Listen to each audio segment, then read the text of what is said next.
ప్రపంచమంతా జరుపుకునేటువంటి పండుగ ఏదైనా ఉన్నదంటే ఒకటి క్రిస్మస్ అనేటువంటి పండుగ. దేవునికి స్తోత్రం. క్రీస్తు పుట్టాడని, ఆయన లోకంలో జన్మించాడని చరిత్ర చెప్తా ఉంది. ఆ చరిత్ర ఆధారం ఏంటంటే చదువుకున్న బిడ్డలకు తెలుస్తుంది. క్రీస్తు పూర్వము, క్రీస్తు శకము. చెప్పండి. క్రీస్తు పూర్వము అంటే క్రీస్తు ప్రభువారు పుట్టక ముందు, క్రీస్తు శకం అంటే క్రీస్తు ప్రభువారు పుట్టిన తర్వాత అని రెండు విభజించారు. అంటే ఈ యొక్క శకాలను విడదీశారు. ఆయన పుట్టక ముందు ఉన్నటువంటి చరిత్రను క్రీస్తు పూర్వం అన్నారు. ఆయన పుట్టిన తర్వాత ఉన్నటువంటి శకాన్ని క్రీస్తు శకం అన్నారు. అంటే ప్రపంచంలో ప్రతి ఒక్కరు కూడా ఒప్పుకుంటున్నారు ఏంటంటే చరిత్ర చెప్తుంది యేసుక్రీస్తు ప్రభువారు పుట్టాడని. దేవునికి స్తోత్రం. ఆయన పుట్టినాకే ఈ శకాలు విడదీయబడ్డాయి. ఆయన జన్మించాడని మరి దానికి గుర్తుగా 25వ తారీఖున సెలవు కూడా ప్రకటించింది గవర్నమెంట్. ఆయన పుట్టాడు, ఆయన జన్మించాడని. ప్రియులారా, ఇది దినాలు ప్రభువుని స్తుతించేటువంటి క్రిస్మస్ జరుపుకునేటువంటి దినాలు. క్రిస్మస్ ఆనందాన్ని ప్రతి కుటుంబంలో కూడా మనము అనుభవించాలి. క్రిస్మస్ అంటే ఏంటంటే మరి క్రీస్తుని ఆరాధించుట. చెప్పండి. క్రీస్తుని ఆరాధించుట అంటే ప్రతి వారము ప్రతిరోజు మనం క్రిస్మస్ చేసుకుంటున్నాం, అంటే క్రీస్తుని ఆరాధిస్తున్నాం. క్రిస్మస్ అనేటువంటిది దేవుణ్ణి ఆరాధించే ప్రత్యేకమైనటువంటి దినాలుగా ఈ దినాలను మరి చరిత్ర చెప్తా ఉంది. పిల్లలు, యేసుక్రీస్తు ప్రభువారు పుట్టక ముందు ఇంచుమించుగా 500 సంవత్సరాలకు పూర్వము ప్రవక్త అయినటువంటి యెషయా ద్వారా, మీకా ప్రవక్త ద్వారా కొన్ని ప్రవచనాలు వచ్చినాయండి. యేసుక్రీస్తు ప్రభువారు అప్పటికప్పుడు సడన్గా పుట్టేసి నేనే దేవుడిని అని చెప్పుకోలేదు, కానీ అంటే నేనే దేవుడిని అని మొక్కనని చెప్పలేదు, కానీ ఆయన పుడతాడని చెప్పి ఇంచుమించుగా 500 సంవత్సరాలకు పూర్వమే, 500 సంవత్సరాలకు గతమే అంటే పూర్వమే, ముందే 500 సంవత్సరాలకు ముందే ప్రవక్తలు ప్రవచించారు. కన్యక గర్భవతివై కుమారుని కంటుది, ఆయనకి ఇమ్మానుయేలు అని పేరు పెట్టబడింది. మీకా గ్రంథంలో ఉంటుంది ఏమిటంటే, యోధా బెత్లెహేమ, నువ్వు మరి ఎంత మాత్రము అల్పమైన దానవు కాదు, యోధా బెత్లెహేమ అనేటువంటి ఒక మాటను మీకా ప్రవక్త ప్రవచిస్తున్నాడు. యెషయా గ్రంథంలో కూడా అంటాడు, ఆయన ఒక కుమారుడు మనకు ఇస్తాడు, ఆయన భుజము మీద రాజ్యభారం ఉంటుంది, ఆయనకు కొన్ని పేర్లు ఉన్నాయి. ఆశ్చర్యకరుడు. చెప్పండి. ఆశ్చర్యకరుడు, ఆలోచనకర్త, బలవంతుడైన దేవుడు, నిత్యుడగు తండ్రి, సమాధానకర్త. యేసుక్రీస్తు ప్రభువారు పుట్టేటువంటి జననాన్ని గురించి కొంతమంది ప్రవక్తలు ప్రవచించారు. ఆయన ప్రవచించిన సమయం నుంచి కూడా చాలామంది కన్యకలైనటువంటి వారు, ఏ పురుషుని ఎరుగినటువంటి వారు, ఏ పురుషుని ఎరగకుండా, పాపము చేయకుండా, అపవిత్రమైన కార్యాలు చేయకుండా పవిత్రంగా ఉంటూ కన్యక అనేటువంటి ఒక విధంగా ఆ పేరు పెట్టబడిన కన్యకులు చాలామంది ఆ ప్రభువు నా గర్భాన్ని పుడతాడేమో, మా వంశంలో పుడతాడేమో, మా గృహంలో పుడతాడేమో అని చెప్పి చాలామంది ఆ దినాల్లో ఎదురు చూస్తుండేవారు. ఎన్ని సంవత్సరాల నుంచి అండి? 500 సంవత్సరాల నుంచి ఎదురు చూస్తున్నారండి. దేవునికి స్తోత్రం చెప్పండి.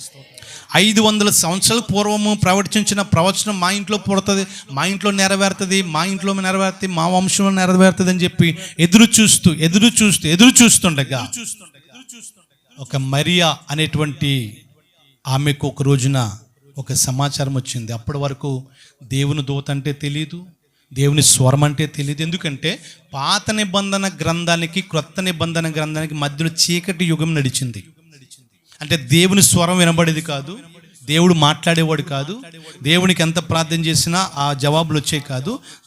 దీనికి మధ్యలో కొంతకాలం చీకటి యుగం అన్నారు. చీకటి యుగము కొంతకాలం ఉన్నది. అప్పుడు దేవుని స్వరము వినపడేది కాదు, దేవుని దూతలు వచ్చేవారు కాదు, ఆ వెలుగు కూడా చూడడానికి వారికి తెలిసేది. వెలుగు అంటే ఏంటో తెలియదు, ఆ ఏమంటే స్వరం అంటే ఏంటో తెలియదు.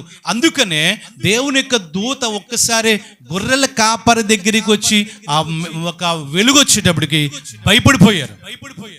భయపడిపోయారు. అయ్యి బాబు ఏంటి ఈ వెలుగేంటి ఏంటి ఇది అని చెప్పి విచిత్రంగా భయపడిపోతుంటే వాళ్ళంటే ఆ దూత అంటుంది ఏంటంటే, మీరు భయపడొద్దు, ఇదిగో ప్రజలందరికీ కలుగబో మహా సంతోషకరమైన సువర్తమానము మీకు తెలియచేస్తా ఉన్నాను. దేవునికి స్తోత్రం.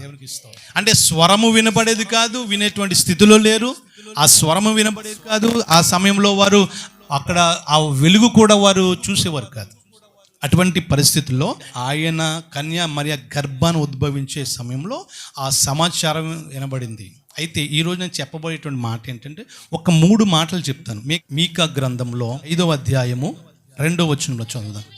బెత్లెహేము ఎఫ్రతా, యోదా వారి కుటుంబములలో నీవు స్వల్ప గ్రామమైనను నా కొరకు ఇశ్రాయేలులను ఏలబోవాడు నీలో నుండి వచ్చును. దేవునికి స్తోత్రం చెప్పాలి. హల్లెలూయా. ఆ దినాల్లో 500 సంవత్సరాల నుంచి వెయిటింగ్ చేస్తున్నటువంటి ఆ ప్రవచనము మా ఇంటిలో నెరవేరుతుందా, మా వంశంలో నెరవేరుతుందా, మా యొక్క గృహంలో నెరవేరుతుందా అని ఎదురు చూస్తుండగా ఈ ప్రవచనము ప్రియులరా నెరవేరింది. మత్తయి సువార్తలోకి వచ్చేటప్పటికి ఇక్కడ ఉన్నటువంటి మాట ఏంటంటే, ఆ దినాల్లో వాళ్ళందరూ మా గృహంలో పుడతాడేమో, మా ఇంట్లో పుడతాడేమో ఎదురు చూస్తూ ఉండేవారు. 5వ అధ్యాయము 2వ వచనంలో 3 మాటలు ఉన్నాయి. ఆ దినాల్లో ఎవరైతే మా ఇంట్లో పుడతాడని ఎదురు చూస్తున్నారు వారి కుటుంబంలో పుట్టాలంటే, జన్మించాలంటే 3 మాటలు ఇక్కడ నేను ధ్యానిస్తున్నప్పుడు పరిశుద్ధాత్మ దేవుడు తెలియచేస్తాడు. ఏంటంటే, 1 బెత్లెహేము, చెప్పండి బెత్లెహేము. 2 ఎఫ్రతా, చెప్పండి 2 ఎఫ్రతా. 3 యోదా వారి కుటుంబం. 3 మాటలు కనిపిస్తున్నాయి ప్రవచనంలో. మొట్టమొదటి మాట ఏంటంటే బెత్లెహేము, చెప్పండి. బెత్లెహేము ఏంటంటే రొట్టెల ఇల్లు అన్నారు. అంటే ఆహారము సమృద్ధిగా ఉన్నటువంటి ఇల్లు. ఈరోజు ఎవరి కుటుంబంలో యేసయ్య ఉంటాడు, ఎవరి కుటుంబంలో యేసయ్య జన్మిస్తాడు, జన్మించిన తర్వాత ఎవరి కుటుంబంలో నివసిస్తాడు, ఎవరి కుటుంబంలో ఆయన ఉంటాడు అనేటువంటి మాట 3 మాటలు చెప్పి ముగిస్తాను. మొదటిది ఏంటంటే బెత్లెహేములో ఆయన పుడతాడు. ఎక్కడ చెప్పండి? బెత్లెహేము అంటే రొట్టెల ఇల్లు. అంటే వాక్య ప్రకారంగా సమృద్ధిగా ఉన్నటువంటి ఆహారం సమృద్ధిగా ఉన్నటువంటి ఇల్లు. అంటే ఆహారం సమృద్ధిగా, బెత్లెహేము అనగానే ఆహారం సమృద్ధిగా ఉన్నటువంటిది, అది మామూలుగా అలంకరణంగా చూపిస్తూ ఉంది. ఆధ్యాత్మికంగా చూస్తే ఎవరి కుటుంబంలో అయితే, ఎవరి హృదయంలో అయితే వాక్యము సమృద్ధిగా ఉంటుందో వారి కుటుంబంలో యేసయ్య ఉంటాడు. దేవునికి స్తోత్రం చెప్పాలి. హల్లెలూయా. బెత్లెహేము ఏంటంటే రొట్టెల ఇల్లు అనేటువంటి అర్థం వస్తుంది. మన జీవితంలో కూడా వాక్యము ఎప్పుడైతే సమృద్ధిగా ఉంటుందో, కొన్ని చోట్ల చూస్తే వాక్యం ఉండదండి, కొన్ని చోట్ల చూస్తే వాక్యానికి ప్రిఫరెన్స్ ఇవ్వరండి. చాలా ఒక రోజున సువార్త ప్రకటిస్తూ ఆ రోజున ఒక మందిరంలో హాజరయ్యాం. ఆ సమయంలో ఒక ప్రసంగికులు ప్రసంగం చేస్తున్న సమయంలో చాలా సమయం అయిపోయింది.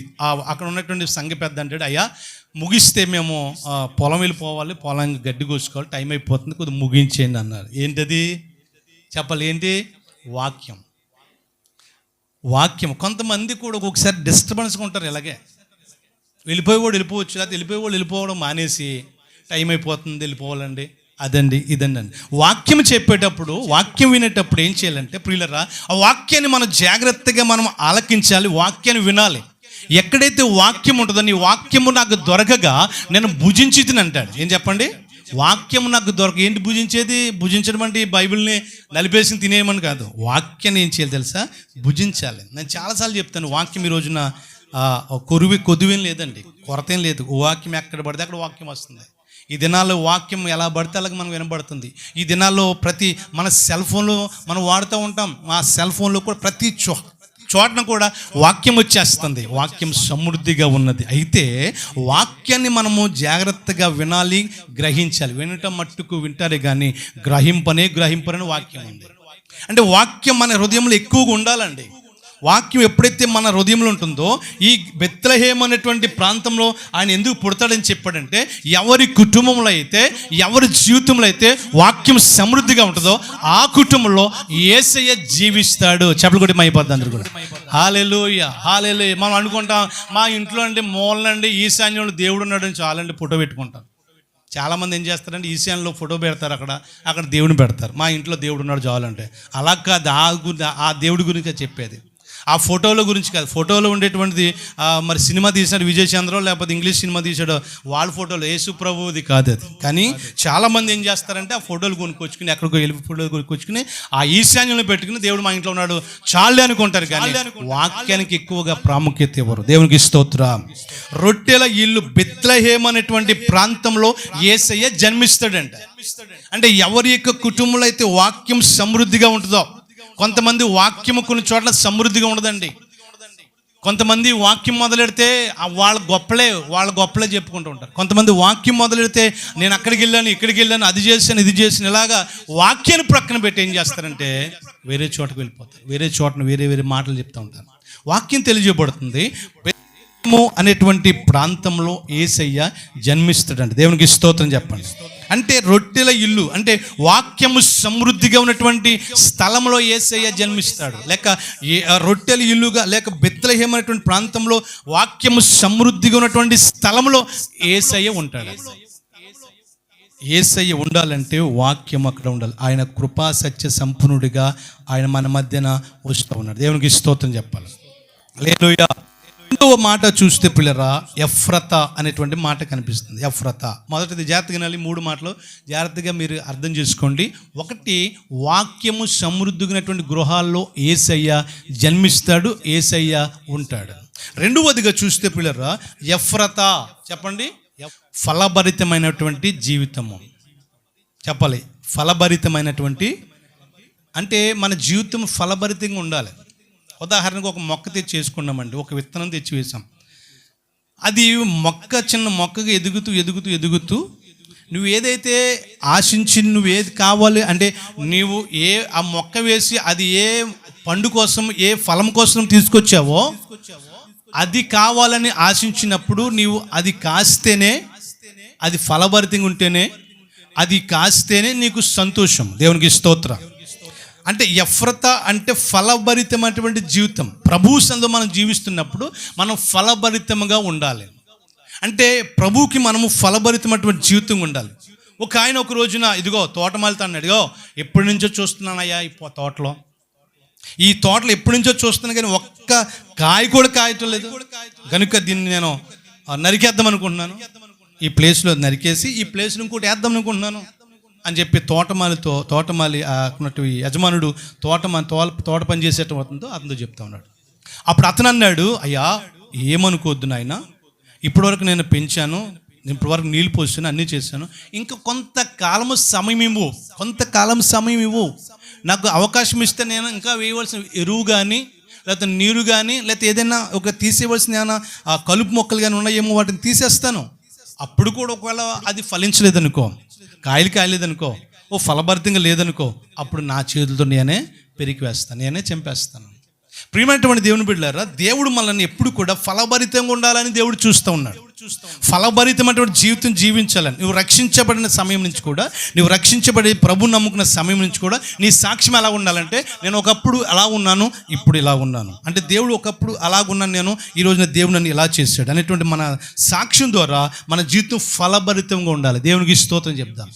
ఎవరైతే ఫలభరితంగా దేవునికి సన్నిధిలో జీవిస్తారో, ఒక రోజున యేసు ప్రభు వారు నడుచుకుంటూ వెళుతున్నప్పుడు ఒక అంజూరపు చెట్టును చూశాడంట. అంజూరపు చెట్టును చూసినప్పుడు ఆ చెట్టును చూసి దాంట్లో కాయలు ఉన్నాయేమని వెళ్ళి చూసేటడికి ఒక్క కాయ కూడా లేదంటండి, ఒక్క కాయ కూడా లేదంట, ఒక్క పండు కూడా లేదంట. దాని నిండా ఆకులే ఉన్నాయి, ఒక్క కాయ కూడా లేకపోయేటప్పటికి ఆయన అనుకునేటప్పుడు ఈ చెట్టు ఇంకెప్పుడు కూడా కాయలు కాయకుండును గాక అని చెప్పేసి వెళ్ళిపోయాడు. వెళ్ళిపోయిన తర్వాత మళ్ళీ రెండో రోజున అదే దారిని వస్తుంటే శిష్యులు చూశారు, అరే నిన్న కదా ఇది పచ్చగా ఉన్నది, యేసు ప్రభువు ఇలా చెప్పాడు, మరలా ఇప్పటికి ఎండిపోయినది, వేళతో సహా పికిలించబడి ఉన్నది, ఇదేంటి అని ఆలోచిస్తున్నప్పుడు ఆయన అన్నాడు, ఇదిగో ఇంకా నువ్వు కాయినప్పుడు ఇంకెందుకు వ్యర్థమని చెప్పి దాన్ని ఇంకెప్పుడు కూడా కాయకుందువుగాక అన్నాడు. దేవునికి స్తోత్రం. అంటే ఆ చెట్టు ఎందు నిమిత్తమైతే అది మరి సృజించబడిందో దాని నిమిత్తమై అది ఫలభరితంగా ఉండాలి. ఈ రోజున దేవాతి దేవుడు కూడా మనం కోరుతున్నాడు, నిన్ను ఎందుకైతే ఈ లోకానికి పంపించాడో నీవు ఉన్నంత కాలము నువ్వు దేవునికి ఫలభరితమైన జీవితం జీవించాలి. దేవునికి స్తోత్రం. మనం ఏదైనా సరే మన జీవితంలో ఫలభరితంగా డెవలప్ లేనటువంటి పరిస్థితి చూస్తే బాధపడుతూ ఉంటాం. అంటే ఫలభరితంగా ఉండకపోతే మనం బాధపడుతూ ఉంటాం. అది మన బిడ్డలే అవ్వచ్చు, లేకపోతే మనం చేసే వ్యాపారమే అవ్వచ్చు, మనం చేసే పనే అవ్వచ్చు, ఉద్యోగం అవ్వచ్చు, ఏదైనా ఫలభరితంగా లేకపోతే ఒక బాధకరంగా ఉంటుంది అనమాట. అంటే అలాంటి సమయంలో ఆ దేవాతి దేవుడు, మనం సృష్టించిన దేవాతి దేవునికి సన్నిధిలో కూడా మనం ఫలభరితంగా ఉండాలని దేవుడు కోరుచున్నాడు. దేవునికి స్తోత్రం. కొన్ని చోట్ల చూస్తే రక్షించబడిన సమయం నుంచి కూడా 20-30 సంవత్సరాలు అవుతుంది, కానీ అదే ప్రార్థన,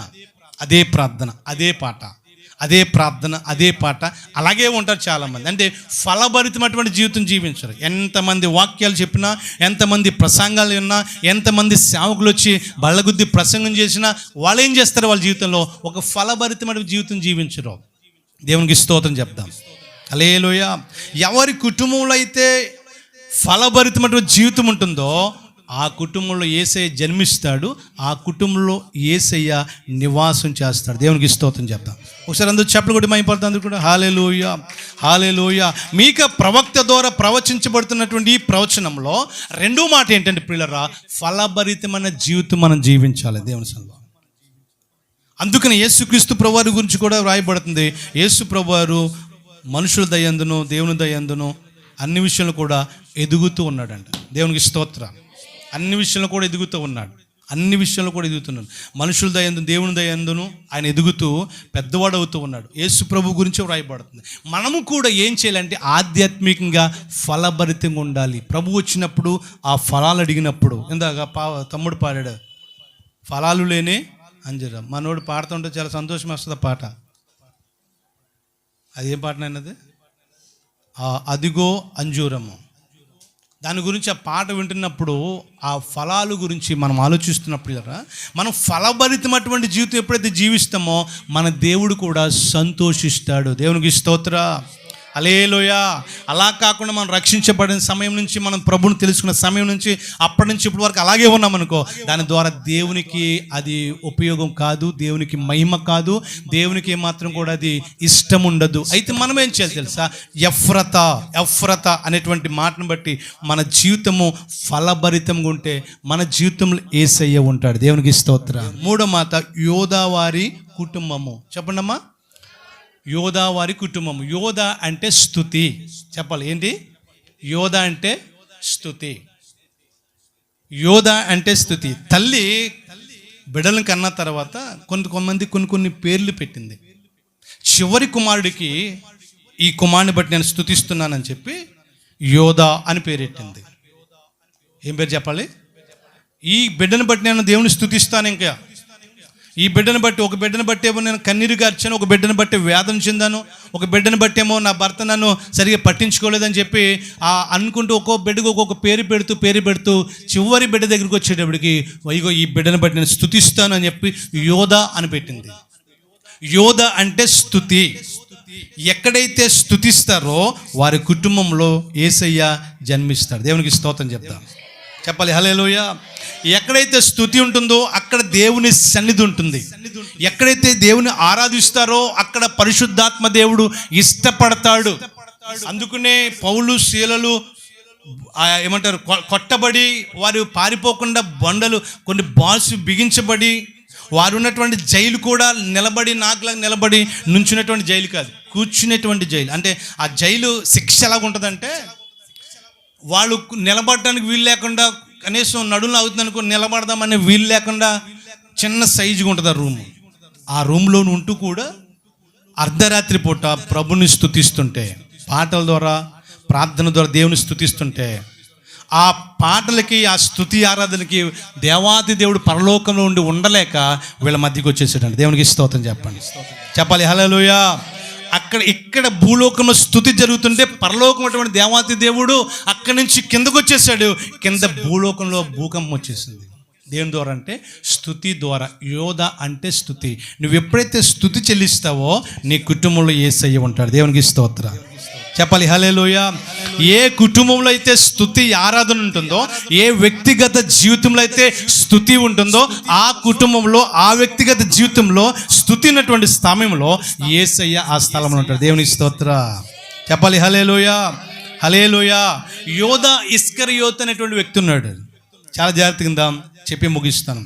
యోధా ఇస్కరియోత్ అనేటువంటి ఒక వ్యక్తి ఉన్నాడు. యేసు ప్రభు శిష్యుల్లో ఒకడు. అతడు బందిపోడు దొంగ, భయంకరమైనటువంటి రౌడీ. అలాంటి వాడు యేసు ప్రభు వారి మాటలు విని ఆయన మాటల ద్వారా అతడు మార్పు చెంది ఆ పాపంలోకి వెళ్ళకూడదని, ఆ బందిపోడు దొంగగా అందులో ఉండకూడదని చెప్పి యేసు ప్రభు మాటను బట్టి యేసు ప్రభుని వెంబడిస్తూ, ప్రభువా నేను కూడా నీలో ఒకడిగా ఉంటాను, ఆయన నన్ను చేర్చుకో ప్రభు అంటే శిష్యులు ఏం చేశారంటే, ప్రభువా ఇలాంటి వాడిని మనం చేర్చుకోకూడదు, ఇలాంటి వాడిని చేర్చుకుంటే ఎలా ఉంటుందంటే సామెత అగ్నికి చెదలు పట్టినట్టే. అగ్నికి చెదలు పడతాయమ్మా, అర్థమవుతుంది నేను చెప్పిన మాట? చెదలు పడతాయా? మనం అలా కొద్దిగా మంట దగ్గరికి వెళ్తేనే మనమే మసిగిపోతాం. అగ్నికి చెదలు పట్టినట్టు ఉంటుంది ఇలాంటి వాడిని చేర్చుకుంటే అని శిష్యులు యేసు ప్రభుకు చెప్పారు. అయినా యేసయ్య ఏం చేశాడు తెలిసే, ప్రేమ గల దేవుడు కనుక, ప్రేమించే దేవుడు కనుక, అందరినీ ప్రేమిస్తున్నాడు కనుక పర్లేదు ఇతను కూడా శిష్యుడిగా ఉండాలని ఆ శిష్యులు ఒక్కడిగా చేర్చుకున్నాడు యేసయ్య. యోధా ఇస్కరియోతు. యోధా అంటే జాగ్రత్తగా ఇలాగనమ్మా, అమ్మ యోధా అంటే స్తుతి అని చెప్పాను. ఏం చెప్పాలి? యోధా అంటే స్తుతి. స్తుతించవలసినటువంటి ఈ యోధా ఇస్కరియోతు, స్తుతించవలసినటువంటి ఈ వ్యక్తి, కొంతమంది పేరుకి అర్థాలు ఉంటాయండి, కొంతమంది పేర్లకి అర్థాలు ఉండవండి. ఒకడు అన్నాడు వాళ్ళ అబ్బాయిని పిలవమంటారే, సముద్రం ఎలా రా అన్నాడు. ఏ పేరు? సముద్రం అంట. ఒకళ్ళేమో ఏదో పేరు పెట్టి ఆకాశం ఎలా రా అన్నాడు ఒకడు. అంటే కొంతమంది పేర్లకి అర్థాలు ఉంటాయి, కొంతమంది పేర్లకి అర్థాలు ఉండవు. మనకంటే మన ఇండియాలో, మన ఆంధ్రాలో, ప్రత్యేకంగా మన ఆంధ్రాలో పేర్లకి అర్థాలు ఉంటాయి, అర్థవంతంగా పెట్టుకుంటాం. ఇతర దేశాల్లో వెళ్తే పేర్లు ఉండవు. జో అంటాడు ఒకడు, జో అంటాడు, మో అంటాడు. అంటే వాళ్ళకి పేర్లకి అర్థాలు ఉండేలో తెలియదు, కానీ వాళ్ళ పేర్లు వేరుగా ఉంటాయి. కొంతమంది పేర్లకి అర్థాలు ఉంటాయి, కొంతమంది పేర్లకి అర్థాలు ఉండవు. యోధా ఇస్కరియోతు అనేటువంటి వ్యక్తికి పేరు యోధా అంటే స్తుతి చేయవలసిన వాడు. అంటే ప్రభువుని నమ్ముకున్నాడు, ప్రభుని వెంబడిస్తున్నాడు, యేసు ప్రభు శిష్యుడిగా ఉంటున్నాడు. ఈ వ్యక్తి యేసు ప్రభుని ఆరాధించడం మానేసి అప్పుడప్పుడు లోకానుసారంగా జీవిస్తుండేవాడు. ఎలాగైనా అప్పుడప్పుడు లోకానుసారంగా మనసు వెళ్ళిపోతూ ఉండేది. పైకి పేరు మాత్రము స్తుతించవలసినటువంటి వాడికి, కానీ మనసు మాత్రం లోకానుసారంగా వెళ్ళిపోతుంది. కొంతమందికి ఏమంటారు, చింత చచ్చిన పులుపు సావదని సామెత ఉంది. చింత చచ్చిన పులుపు సావదంట కొంతమందికి. అలాగా ఈ యొక్క ఇస్కరియోతు యోధా కుటుంబంలో పుట్టి, లేకపోతే యోధా అని పేరు పెట్టబడి ఈ వ్యక్తి స్తుతించవలసిన వాడు. దేవుని స్తుతించకుండా యేసు ప్రభుని ఎప్పుడు పట్టిందామా అని ప్రయత్నాలు చేస్తానే ఉన్నాడు. ఆడు ప్రయత్నాలకి కొంతమంది తోడయ్యారు. వారు అన్నారు, యేసు ప్రభుని పట్టుకుందామంటే జనాల్లో ఉన్నాడు, పగలంతా ప్రజల్లో ఉంటున్నాడు, ఆయన పట్టుకుందామంటే కుదరట్లేదు, రాత్రిపూట ఎక్కడ ఉంటాడో చెప్పు, కొద్దిగా సీక్రెట్ చెప్తే చాలు, నీకు వెండి నాణ్యాలు ఇస్తానని చెప్పి అన్నాడు. అబ్బాయి యేసు ప్రభు నేను పట్టించడం అలాంటివి నేను చేయను అన్నాడు.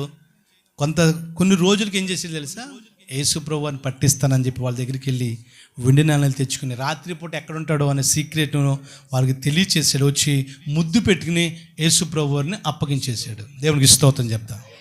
పిల్లరా, స్తుతించవలసినటువంటి వాడి జీవితంలో ఎలా ఉన్నాయి జాగ్రత్తగా వినాలి.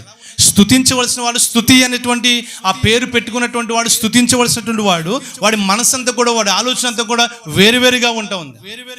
వాడి ఆలోచన, వాడి యొక్క తలంపులు, వాడి యొక్క అవంతా కూడా వేరువేరుగా ఉంటుంది. కానీ పేరుకి మాత్రం స్తుతించవలసిన వాడు.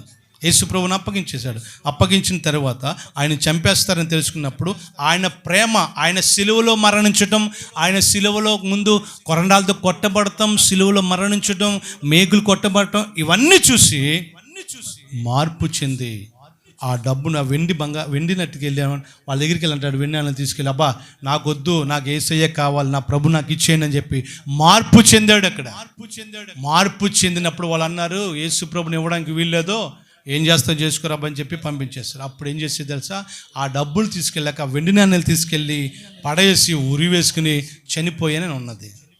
ప్రియమైన దేవుని బిడ్డలారా, ఎందుకు ఈ మాట చెప్తున్నా అంటే, ఇక్కడ రాయబడుతుంది యోధావారి కుటుంబంలో ఆయన జన్మిస్తాడంట.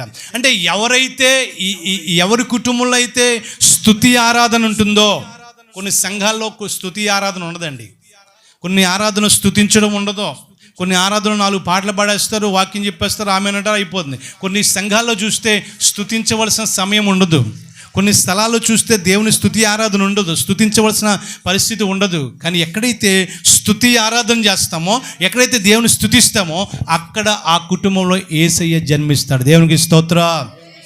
ఎక్కడైతే స్తుతి చేస్తా, అందుకనే లేచి నిలబడినప్పుడు, అంటే కూర్చుని ఉంటే ఒకవేళ మన మనసు అటు ఇటు విధంగా వెళ్ళిపోతుందేమో, అందుకు లేచి నిలబడి ఆరాధన చేద్దామండి. ఎందుకంటే లేచి నిలబడితే మన మనసు, మన హృదయం అంతా కూడా ప్రభువుపై ఆధారపడుతుంది. అందుకని చెప్తూ ఉంటా, ఆరాధన చేయండి, చప్పలు కొట్టండి, ప్రభుని మహిమపరచని చెప్తాను. ఎందుకంటే నువ్వు ఎప్పుడైతే స్తుతిస్తావో ఆ స్తుతి ఆరాధన ద్వారా నీ కుటుంబం దీవించబడుతుంది. దేవునికి స్తోత్రం. అందుకనే మన సంఘాలు ఎక్కువ చూస్తే సంఘంలో స్తుతి ఆరాధనకి ఎక్కువ ప్రాముఖ్యత ఇస్తాను. స్తుతి ఆరాధనకు స్తుతించడం, దేవుని మహిమపరచడం. స్తుతించడం అంటే ఏంటి? దేవుని గొప్ప చేయడం. ఏం చేయాలి? దేవుని మహిమపరచడం, దేవుని గొప్ప చేయడం. ప్రభువా నువ్వు గొప్ప దేవుడవు నాయన, నువ్వు గొప్ప దేవుడు నాయన, నీలాంటి వారు దేవుడు ఎవరు లేరు నాయన, నీవు గొప్ప దేవుడు, నువ్వే మహిమ ఘనతకు అర్హుడవని ప్రభువుని మనం ఏం చేస్తున్నాం? గొప్ప చేస్తా ఉన్నాం. అదే స్తుతి అంటే. దేవునికి స్తోత్రం చెప్పాలి. హల్లెలూయా. పాటల ద్వారా దేవుని స్తుతించవచ్చు, మాటల ద్వారా దేవుని స్తుతించవచ్చు. నువ్వు ఏ విధంగా దేవుని స్తుతించాలనుకుంటే ఆ విధంగా దేవుని స్తుతిస్తే నిజంగా నీ కుటుంబంలో యేసయ్య జన్మిస్తాడు. జన్మించిన దేవుడు నీ కుటుంబంలో నివసిస్తాడు. దేవునికి స్తోత్రం. ఈ 3 మాటలు మనకు అర్థమవుతుంది ఏంటంటే, మన జీవితంలో వాక్యము సమృద్ధిగా ఉండాలి, ఫలభరితమైనటువంటి జీవితం జీవించాలి, దేవుని ఎక్కువగా మనము స్తుతించాలి. అలాంటి వారి కుటుంబంలో ఇక్కడ అంటాడు, వాక్యం అంటాడు, ఇదిగో యోధా వారి కుటుంబంలో నీవు స్వల్ప గ్రామమైనను నా కొరకు ఇశ్రాయేలును ఏలబోవాడు నీలో నుండి వచ్చును. జాగ్రత్తగా వినాలి. బెత్లెహేము అనేటువంటి ప్రాంతము ప్రపంచ పటంలో మధ్యలో ఉంటుంది. జాగ్రత్తగా వినాలి. దేవునికి స్తోత్రం చెప్పండి. హల్లెలూయా. బెత్లెహేము అనేటువంటి ప్రాంతము ప్రపంచ పటంలో మధ్యలో ఉంటుంది. అక్కడ జన్మించాడు దేవుడు. చాలామంది కూడా ఇది అమెరికా వాళ్ళ దేవుడు, బ్రిటిష్ వాళ్ళ దేవుడు అని చెప్పి చాలామంది తెలియని వాళ్ళు ఏం చేస్తారంటే, వాళ్ళకు తెలిసి తెలియని మాటలు మాట్లాడతారు. యేసు ప్రభు ఎక్కడ పుట్టాడంటే మన యొక్క ఏమంటారు, మన ఆసియా ఖండంలోనే పుట్టాడు. దేవునికి స్తోత్రం చెప్పాలి. హల్లెలూయా. యేసు ప్రభు వారు అమెరికా వాళ్ళ దేవుడు లేక ఏమంటారు బ్రిటిష్ వాళ్ళ దేవుడు కాదు. అంటే యేసు ప్రభు వారు వాళ్ళు సువార్త తేక ముందే యేసు ప్రభు వారు మన యొక్క ఆ దేశానికి ఆల్రెడీ సువార్త వచ్చేసింది. పోయినసారి చెప్పాను, వాళ్ళు సువార్త ప్రకటించక ముందే యేసు ప్రభు శిష్యులు ఒకడైనటువంటి తోమా గారు మన దేశానికి, రాష్ట్రమైనటువంటి కేరళ రాష్ట్రానికి సువార్తను ప్రకటించాడు. దేవునికి స్తోత్రం. అక్కడ బ్రాహ్మణ్స్ అనేటువంటి వారు ఉండేటువంటి ఆ స్థలంలో ఆ బ్రాహ్మణ్స్ దగ్గర ఒక మంచి సువార్త చెప్పినప్పుడు పిల్లరా వాళ్ళు యేసు ప్రభు నమ్ముకుని ఈ యొక్క ఇండియా దేశంలో మొట్టమొదటిగా ఆ యొక్క ఏమంటారు కేరళ రాష్ట్రంలో బ్రాహ్మణ కుటుంబం నుంచి రక్షించబడ్డారు ఫస్ట్ విశ్వాసి. చప్పలు కూడా మైపడుతుంది అందరూ కూడా. హల్లెలూయా. తెలిసి తెలియని మాటల ద్వారా కొంతమంది ఏం చేస్తారంటే ఇది అమెరికా వాళ్ళ దేవుడు, లేకపోతే అక్కడ ఆఫ్రికా వాళ్ళ దేవుడు, వాళ్ళ దేవుడు, వీళ్ళ దేవుడు అని చెప్తారు. కానీ ఈ దేవుడు ఎక్కడ జన్మించాడంటే మన ఆసియా ఖండంలోనే జన్మించాడు. ఖండాలు అనేటువంటివి ఉంటాయి, అందులో మనది ఆసియా ఖండం. చెప్పాలి, ఏం ఖండం చెప్పండి? ఆసియా ఖండంలో ఆయన జన్మించాడు అంట. ఆసియా ఖండంలో జన్మించాడు పిల్లరా. ఈ బెత్లెహేము అనేటువంటి ప్రాంతం కూడా ప్రపంచంలో మధ్యన ఉన్నది. అక్కడ ఎందుకు జన్మించాడు? అది చిన్న, మన ఊరు కంటే చిన్న ఊరు, అది మన ఊరు కంటే చిన్న ఊరు. అక్కడ ఎందుకు జన్మించాడంటే ఈ ప్రపంచం అంతటికి కూడా ఆయన లోక రక్షకుడిగా ఆయన ఉద్భవించాడు. చెప్పలు కూడా మైపడదు అందరూ కూడా. హల్లెలూయా. ఇక రాయబడుతుంది, నీవు స్వల్ప గ్రామమైనను నా కొరకు ఏలబోవాడు నీలో నుంచి పుడతాడు. మనం ఒక్కోసారి అనుకుంటాం, నేను ఎందుకు పనికిరాను దాన్ని, నేను ఎందుకు పనికిరాను వాడిని, నన్ను ఎవరు పట్టించుకోవట్లేదు, నన్ను ఎవరు చూడట్లేదు. ఒక్కొక్కసారి అనుకుంటాం, నా వల్ల ఏమవుతుంది, నేనేం చేయగలను, నా వల్ల ఏమవుతుంది, నా వల్ల ఏం కాదు, నేను దేనికి పనికిరాని దాన్ని. ప్రార్థన కూడా ఒకసారి చేస్తుంది తెలుసు మనం, ప్రభువా నేను పనికిరాని వాడిని. చెప్పాలి, నేను పనికిరాని దాన్ని. ఇంకా ప్రార్థన చేయకూడదు మనం.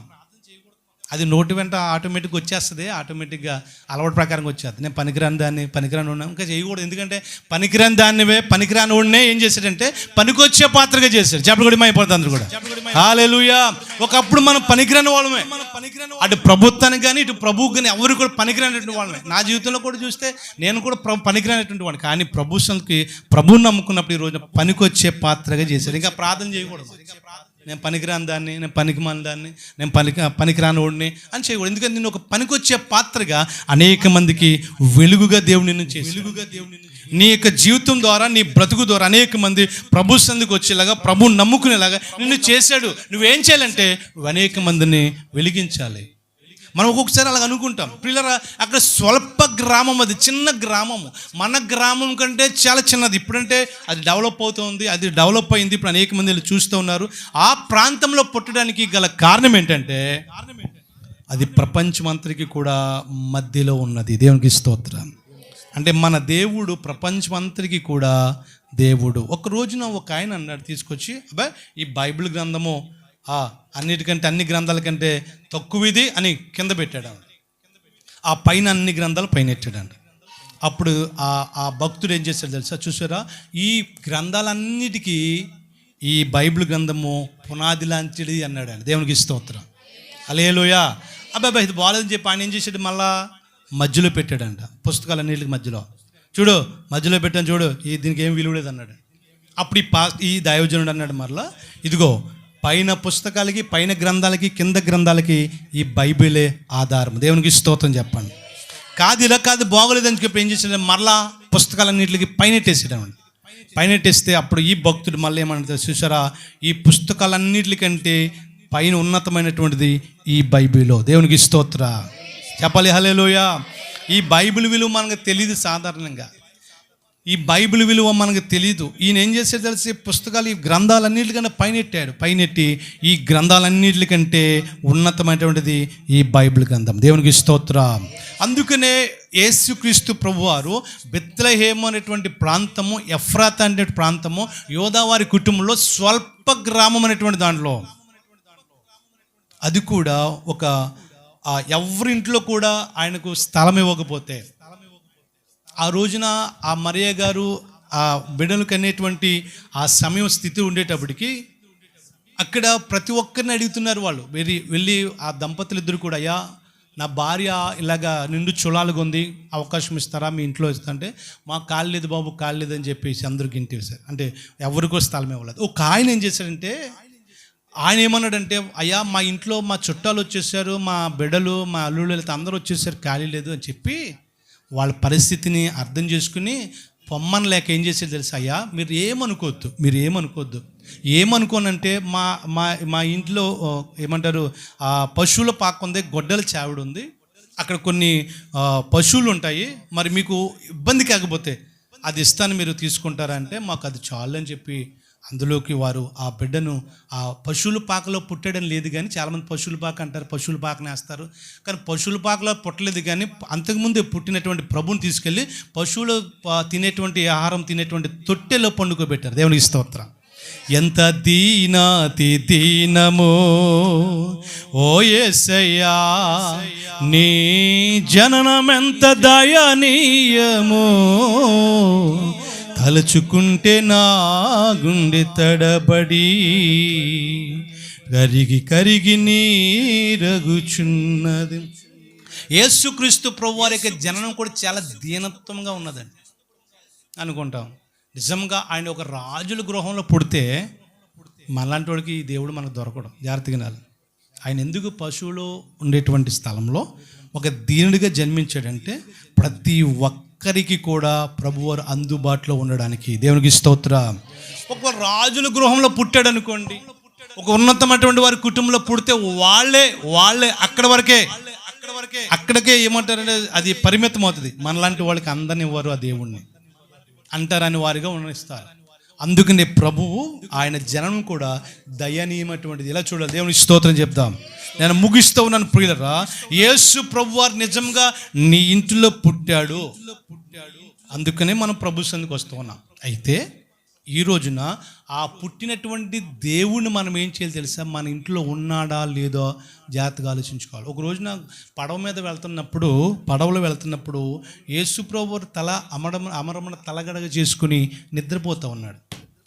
నిద్రపోతున్న సమయంలో ప్రియులరా, ఆ సమయంలో గాలి తుఫాను వచ్చింది, అలల చేత కొట్టబెడుతుంది. వాళ్ళందరూ కూడా ఆ దోణిను నడిపించేటువంటి అనుభవం ఉన్నటువంటి వాళ్ళు. యేసు ప్రభు శిష్యుల్లో కొంతమంది ఆ దోణిని నడిపించే అనుభవం ఉన్నటువంటి వాళ్ళు ఆ కర్రలేసి తెడ్లేసి లేకపోతే ఏమైతే వేస్తారో వాళ్ళు వేసి ఆ ప్రయత్నం చేస్తున్నారు. ఒక పక్కన తుఫాను వచ్చేస్తుంది, వర్షం వచ్చేస్తుంది, ఒక పక్కన ఈ అలలన్నీ కూడా కొట్టేస్తున్నాయి. అటువంటి పరిస్థితుల్లో వారు చేయవలసిన ప్రయత్నాలన్నీ చేసి ఒక ఆయనకి గుర్తొచ్చినారు, అరే మన దోణిలో యేసయ్య ఉన్నాడు, మనం మర్చిపోయాము.